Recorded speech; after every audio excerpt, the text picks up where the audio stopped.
மச்சான் அதுல அவ துணியை மட்டும் நானே கையில குமிக்கிட்டு வைக்கணுமா? ஏடா வாஷிங் மிஷினுக்கு போது எதிரா துணியை குமுக்குற? அவ சிமிக்கி ட்ரெஸ்ல வாஷிங் மிஷின்ல போட்டா அறுந்துருமா மச்சான்? யோ இப்படி உட்காரியா ஒரு விஷயத்த சொல்லுங்கற, சிக்கன் எத்துனுங்கற, சரக்கு வேணுமா?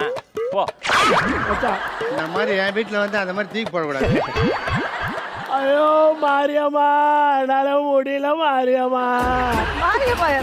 மாரியம்மா ஆர்யா சார் வந்தாருன்னு சொன்னாங்க, அவரை இம்ப்ரெஸ் பண்ண ஒரு வாய் கேட்டேம்மா.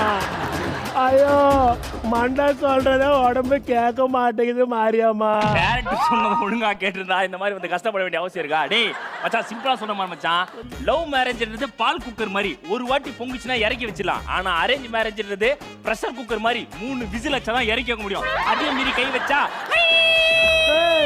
என்னடா அவ்வளோ பிரஷர் மச்சான், டார்ச்சர் அவளுங்க. பொண்டாட்டிகளுக்கு என்னதாண்டா வேணும்? டேய் அவங்களுக்கு திட்டத்துக்கு ஒரு புருஷன் வேணும்டா.